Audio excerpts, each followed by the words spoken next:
প্রতি 22শে জানুয়ারি রাম মন্দির প্রতিষ্ঠা দিবস হিসেবে আমরা বিভিন্ন অনুষ্ঠান করি। তার মধ্যে রাম আঁকো প্রতিযোগিতা, রাম সাজো প্রতিযোগিতা এবং সবশেষে 8 তারিখে মা গঙ্গা রূপে পুজো করা হয়।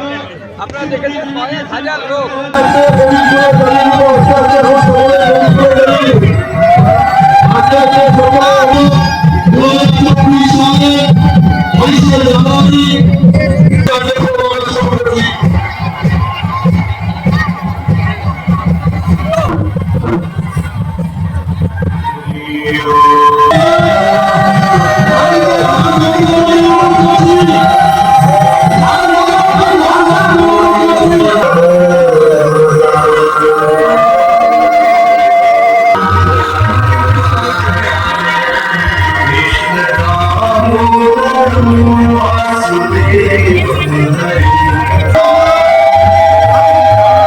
প্রায় 3000 আরতির প্রতিযোগিতা আমরা করেছিলাম, যাতে সাধারণ মানুষ এই আরতি করতে পারে সুশৃঙ্খলভাবে।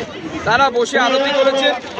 পুরোহিত মশাইরা আমরা বেনারস থেকে নিয়ে এসেছিলাম, তাদের নেতৃত্বে আমাদের বালুরঘাটবাসী জেলাবাসী তারা আরতি সম্পন্ন করেছে। আমাদের সাথে ভারত সেবাশ্রম সংঘের বালুরঘাট শাখার প্রধান স্বামীজি শ্রী রুদ্র মহারাজ তিনি উপস্থিত ছিলেন।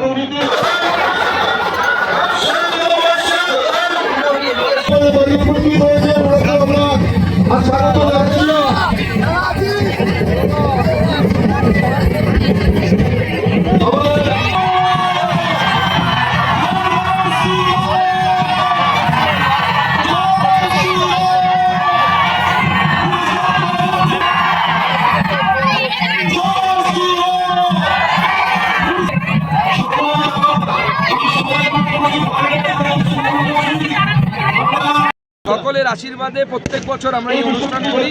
এবারও এই অনুষ্ঠান এবং তার সাথে বাজি প্রদর্শনী চলছে। এরপরে আমরা পুরস্কার বিতরণ করব যারা রাম আঁকো এবং রাম সাজোতে যারা প্রথম, দ্বিতীয়, তৃতীয় হয়েছে। আগামী বছর এই অনুষ্ঠানের বহর আরও বড় হবে। প্রতি বছর বাড়ছে, লোকের সমাগম বাড়ছে।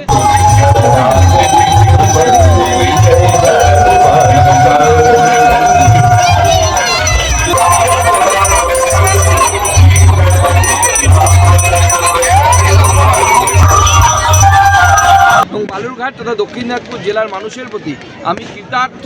মানুষের এই ধরনের আশীর্বাদ এবং কোনো পার্টির প্রোগ্রাম নয়, সামাজিক প্রোগ্রাম। মানুষ আসছে এবং কোনো রকম গাড়ির ব্যবস্থা করা হয় না। আপনারা দেখছেন তাও কি বিপুল সমাগম।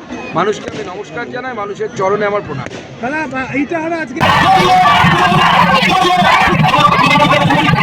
মানুষকে আমি নমস্কার জানাই, মানুষের চরণে আমার প্রণাম।